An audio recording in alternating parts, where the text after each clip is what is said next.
toutes et à tous. Maintenant, nous allons nous intéresser à la première manipulation des travaux pratiques en électromagnétisme dans le vide qui consiste à mesurer des résistances qui sont inconnues. Alors, pour ce fait, nous allons faire recours à la loi d'Ohm. Le montage qui va nous servir, c'est le montage indiqué par cette figure-là.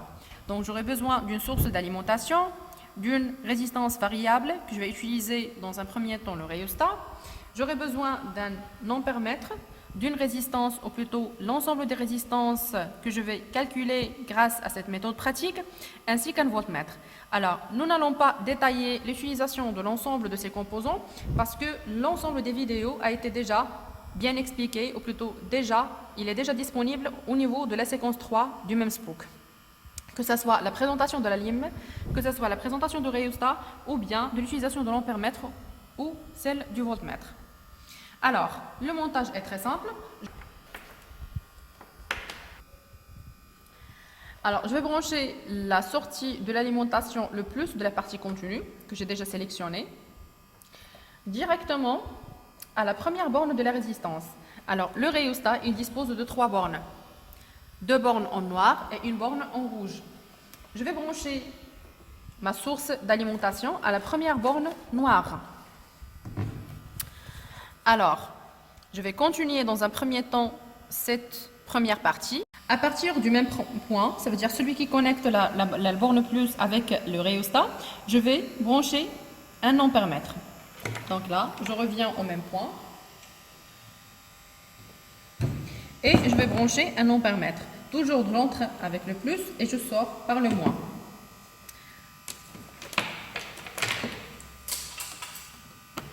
Alors, à partir du moins de l'ampèremètre, je vais directement vers la résistance. Donc, je laisse les composants qui sont en parallèle à la fin.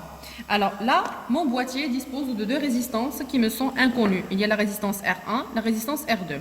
Alors, je souhaite avoir bien sûr la valeur directe de ces 2 résistances pour les comparer avec les valeurs obtenues d'une façon expérimentale. Je peux revenir directement au coup de couleur de 2 résistances et par la suite m'assurer de l'exactitude des résultats obtenus.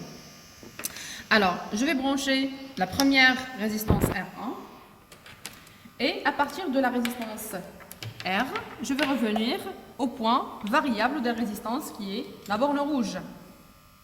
Alors, il me reste de connecter mon alimentation à la deuxième borne noire de mon rhéostat. Alors, à la fin, je vais brancher le voltmètre d'une façon parallèle à ma résistance. Donc là, je vais utiliser le plus et par la suite le moins. Et voilà, le montage, il est déjà terminé. Pour assurer bien sûr la protection des 2 appareils, que ce soit l'ampèremètre et le voltmètre, nous devons le placer sur un calibre qui est très important pour pouvoir préserver mes appareils. Alors là, dans un premier temps, mon générateur il me délivre 6 volts, donc je peux travailler avec un calibre maximal qui est égal à 15 volts au niveau du voltmètre.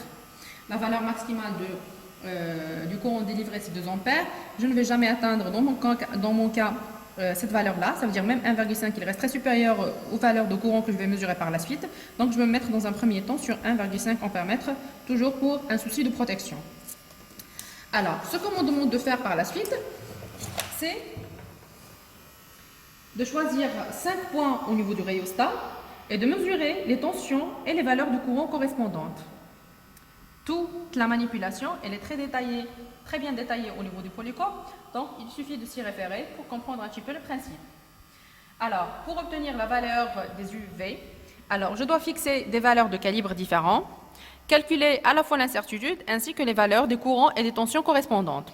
Alors, je vais prendre mon rhéostat, alors essayez de fixer 5 positions d'une façon aléatoire, de telle façon d'avoir des valeurs qui sont différentes. Donc, si je commence dans un premier temps par exemple, par faire varier. Alors, je vais faire varier le curseur pour choisir la première position qui correspond à la première mesure UI, du couple UI.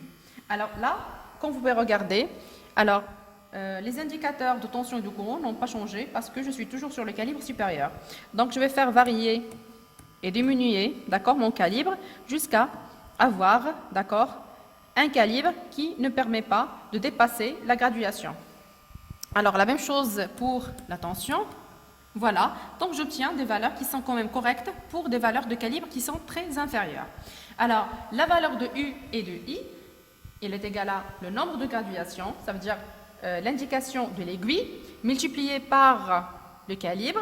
Ici, par exemple, je suis sur 50 micros, donc il faut multiplier par 6 à la puissance moins 6, pardon, 10 à la puissance moins 6, divisé par la pleine échelle.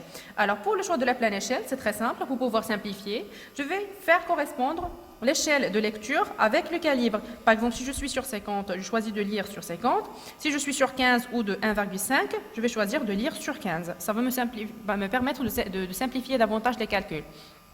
La même chose pour la partie du voltmètre.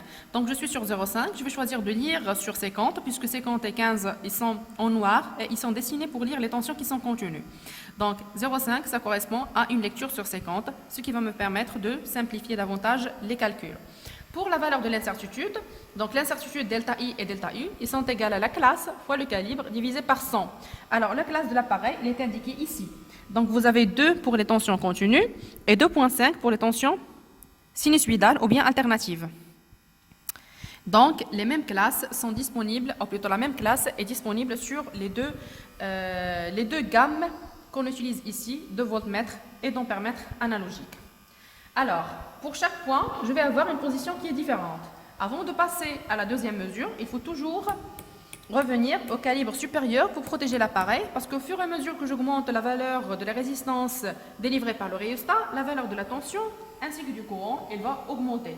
Donc, il suffit de regarder ceci de plus près. Donc, je change la valeur de la résistance et je commence encore une fois par diminuer la valeur du calibre de telle façon que l'aiguille ne dépasse pas le cadran. Alors là, c'est pas bien. Donc, je vais passer au calibre supérieur. Alors, la même chose pour la tension. Donc 0,5 à la limite, il me permet toujours d'avoir une bonne lecture. Donc je vais garder ici 0,5 qui est le calibre minimal. Et ici, je vais monter à 500 micros.